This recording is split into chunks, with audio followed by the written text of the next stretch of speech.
This is Roost Vans, and we're going to be going over our out the rear inline hot water heater shower, as well as our rear dinette and water tank shower enclosure.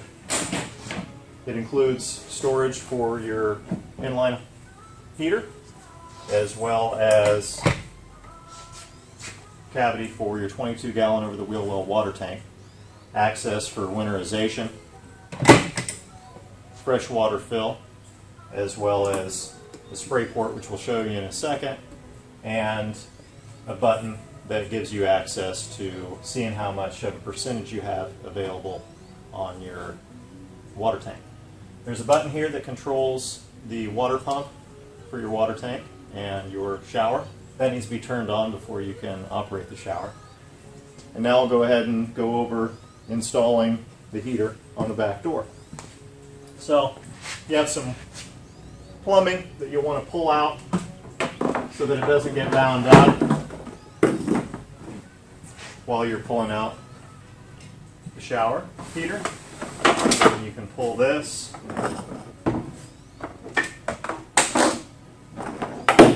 and take this module and then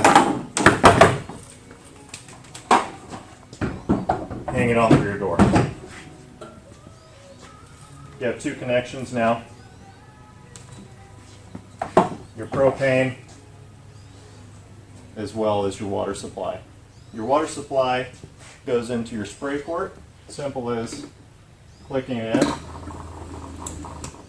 Go ahead and turn off that before you have everything connected. You have your plumbing connector, and you also have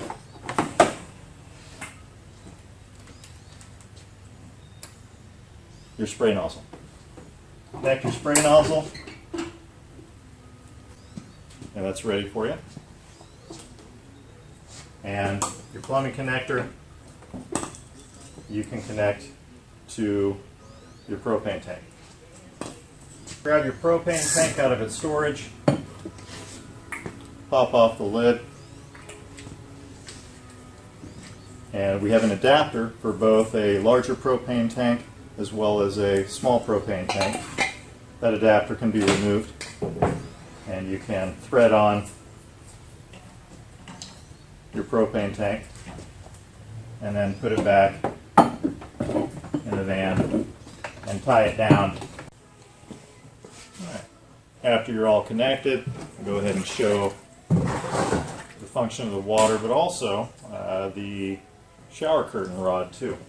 We have some clips for the shower curtain rod that clip into the other side of the dinette, and you're able to extend this and hang it on the door. Hang your shower curtain as needed, and now you're ready to take a shower. So we're connected. The green light is illuminated on the water pump, and it's showing that it's on. Also, we're connected to propane, and the on-off button on the shower is currently pressed in and says stop.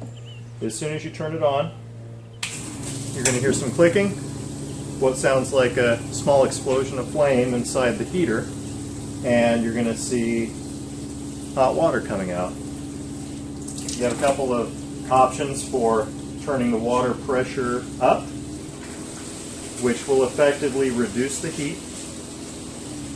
It'll also burn through your water pretty quickly. You can also adjust the temperature of your hot shower with the left knob. This will be a colder shower, min, and a hotter shower, max. Frankly, I prefer a really hot shower. That's going to be a pretty hot shower too. Now you only have 22 gallons of water. You can burn through that pretty quickly, especially if you're boondocking.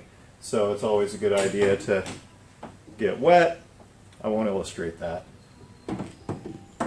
Tuck your water, lather, and soap, and then rinse off. I almost forgot one very important feature, and that is our duct board. That has a storage on the other dinette as well.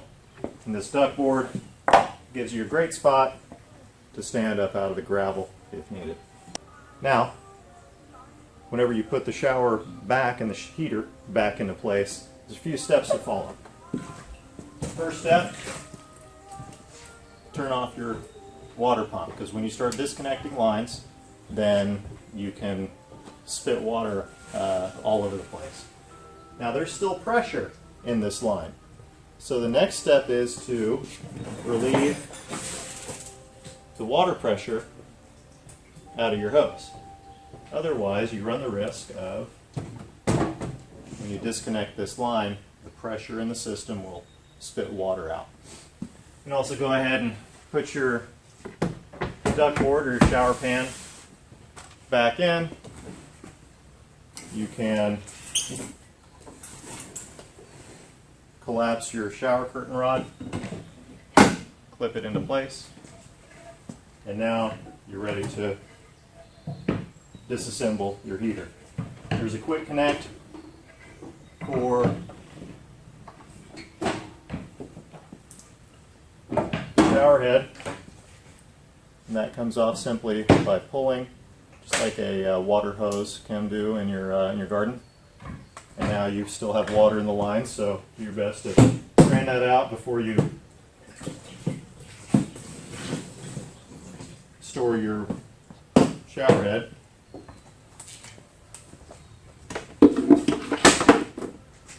Next step is these two permanently installed lines, which is your water hose and your propane hose. You can disconnect your water hose, and you can also disconnect your propane. Now be aware, if you're using this extension on your propane, you want to make sure to unscrew that first and make sure that the brass fitting stays inside of this collet. Now that everything's disengaged, then you can lift your heater assembly off and orient it so that all the fittings go towards the front of the van. Get it started, push it into place. This will have already drained all the water out on the ground. Make sure it's empty, and then put your propane hose as well in that second cavity. Double check everything's clear before you push everything closed. And that is the full functionality of the rear hot water heater with our shower cabinet.